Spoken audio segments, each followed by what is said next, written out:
ഒരു കാലത്ത് മോഹൻലാൽ, മമ്മൂട്ടി, സുരേഷ് ഗോപി എന്നിവരെക്കാൾ കൂടുതൽ ഹിറ്റുകൾ മലയാള സിനിമയ്ക്ക് സമ്മാനിച്ച നടനാണ് ദിലീപ്.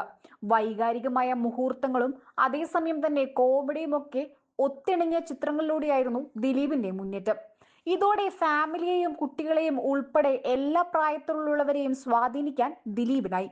അതോടെ ജനപ്രിയ നായകൻ എന്ന ലേബൽ മലയാളികൾ ചാർത്തിക്കൊടുക്കുകയും ചെയ്തിരുന്നു. പലപ്പോഴും വമ്പൻ താരങ്ങളുടെ ചിത്രങ്ങളെക്കാളേറെ ദിലീപ് ചിത്രങ്ങൾ ബോക്സ് ഓഫീസിൽ കളക്ഷൻ നേടി. വമ്പൻ പരാജയത്തിലേക്ക് നീങ്ങിയിരുന്ന മലയാള സിനിമയെ ഒരു കാലത്ത് പിടിച്ചു നിർത്തിയിരുന്നത് ദിലീപ് ചിത്രങ്ങളായിരുന്നു. മലയാളം ഇൻഡസ്ട്രിയിൽ ഏറ്റവും അധികം ഹിറ്റുകൾ സമ്മാനിച്ച താരമായിരുന്നു ദിലീപ്. കുടുംബ പ്രേക്ഷകർ നെഞ്ചോട് ചേർത്ത ചിത്രങ്ങളായിരുന്നു ഇതിലേറെയും. അതിനിടയിലാണ് നടി ആക്രമിക്കപ്പെട്ട കേസ് വരുന്നത്. ഇതോടെ വമ്പൻ പരാജയമാണ് ദിലീപിന് പിന്നീട് നേരിടേണ്ടി വന്നിരുന്നത്. ഇതിനിടയിൽ അടുത്ത കാലത്തായി ദിലീപിന്റെ ഒട്ടേറെ ചിത്രങ്ങൾ കുടുംബ പ്രേക്ഷകരെ ലക്ഷ്യമിട്ട് പുറത്തിറങ്ങിയിരുന്നു. എന്നാൽ അവയൊന്നും തന്നെ വിചാരിച്ചതുപോലെ വിജയിപ്പിക്കുവാനായിരുന്നില്ല. ചിലതൊക്കെ തിയേറ്ററുകളിൽ വമ്പൻ പരാജയമായപ്പോൾ OTTക്ക് പോലും വേണ്ടാത്ത നിലയിലേക്കായിരുന്നു കൂമ്പൂത്തിയത്. എന്നാൽ തന്റെ തിരിച്ചുവരവ് എന്നോളം പുതിയ ചിത്രവുമായി എത്തുകയാണ് നടൻ. അതിന്റെ പ്രമോഷൻ തിരക്കുകളിലാണ് നടൻ ഇപ്പോൾ. ഇപ്പോഴിതാ തന്റെ പ്രതിസന്ധി ഘട്ടത്തിൽ പിന്തുണച്ചവരെ കുറിച്ച് സംസാരിക്കുകയാണ് ദിലീപ്. ഒരു യൂട്യൂബ് ചാനലിന് നൽകിയ അഭിമുഖത്തിൽ സംസാരിക്കുകയായിരുന്നു.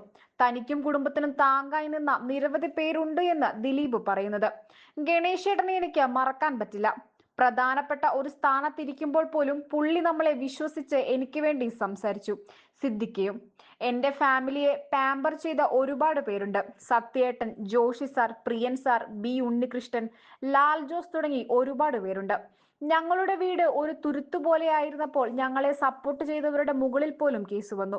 ഇനി ആരും എന്നെ സപ്പോർട്ട് ചെയ്യാതിരിക്കാൻ വേണ്ടിയായിരുന്നു അത്. എടുത്തു പറയാൻ ഒരുപാട് പേരുണ്ട്. അവരാരും ടിവിയുടെ മുന്നിൽ വന്ന് ഫൈറ്റ് ചെയ്യാൻ നിൽക്കാത്തവരാണ്. അല്ലാതെ എല്ലാ കാര്യത്തിലും അവർ സപ്പോർട്ട് തരും. ശ്രീനിയേട്ടനെ എടുത്തു പറയണം. ശ്രീനിയേട്ടൻ എന്നെ കുറിച്ച് പോസിറ്റീവായി പറഞ്ഞതിന് പുള്ളിയുടെ വീട്ടിൽ കരിയോയിൽ ഒഴിക്കുകയുണ്ടായിരുന്നു. തന്നെ പിന്തുണച്ചതിന്റെ പേരിൽ ബലിയാടുകളായ ഒരുപാട് പേരുണ്ട് എന്നും ദിലീപ് പറയുന്നു. എല്ലാ മേഖലയിലും എനിക്ക് വേണ്ടി സംസാരിച്ചവരെ മാറ്റി നിർത്തി. കുറച്ചുപേരുടെ അജണ്ടയാണത്. എല്ലാം കണ്ട് പകച്ചു നിന്ന സമയത്ത് മേനക സുരേഷ്, സുരേഷ് കുമാർ തുടങ്ങിയവരും വന്നു. എന്റെ തിയേറ്റർ അടച്ചുപൂട്ടാനുള്ള ശ്രമം നടത്തിയപ്പോൾ തിയേറ്റർ അസോസിയേഷൻ വന്നിടപെട്ടു. വ്യക്തിപരമായി സപ്പോർട്ട് ചെയ്ത ഒരുപാട് പേർ വേറെയുമുണ്ട്. കാരണം നമ്മൾ എന്താണെന്ന് അവർക്കറിയാം. അവരുടെ മുൻപിൽ വളർന്നയാളാണ് ഞാൻ. നമ്മളോട് ഇഷ്ടമുള്ള ഒരുപാട് പേർ ഒന്നും പറയാൻ പറ്റാതെ നിൽക്കുകയാണെന്നും ദിലീപ് പറയുന്നു. മൂത്ത മകൾ മീനാക്ഷിയെ കുറിച്ചും ദിലീപ് സംസാരിച്ചു. ഈ സംഭവങ്ങളൊക്കെ നടക്കുമ്പോൾ അവൾ +2 പഠിക്കുകയാണ്. എന്റെ പ്രശ്നങ്ങൾ തീർന്നിട്ടില്ല. അവൾ പഠിച്ച് ഡോക്ടറായി.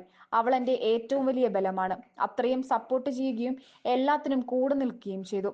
കാണാത്തതും കേൾക്കാത്തതുമായ കാര്യങ്ങളോടാണ് ഫൈറ്റ് ചെയ്യുന്നത്. ഞാൻ ഒരാളല്ല. എന്നെ ആശ്രയിച്ചു നിൽക്കുന്ന ഒരുപാട് ആളുകളുണ്ട്.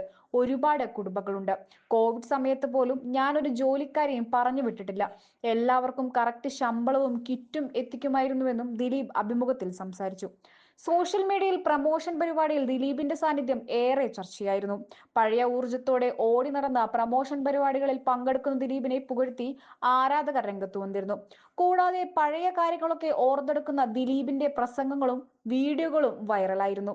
ഇപ്പോഴിതാ ചിത്രം തിയേറ്ററുകളിലെത്താൻ ഇനി 5 ദിവസം കൂടി മാത്രമേ ബാക്കിയുള്ളൂ. അതിനാൽ തന്നെ ദിലീപ് അടക്കമുള്ള താരങ്ങൾ സോഷ്യൽ മീഡിയയിലും വ്യാപക പ്രചരണമാണ് ചിത്രത്തിനു വേണ്ടി നടത്തുന്നത്. തുടർച്ചയായി തന്റെ ഇൻസ്റ്റഗ്രാം പോസ്റ്റുകളിലൂടെ ദിലീപ് സിനിമയുടെ പോസ്റ്ററുകളും പങ്കുവെക്കുന്നുണ്ട്.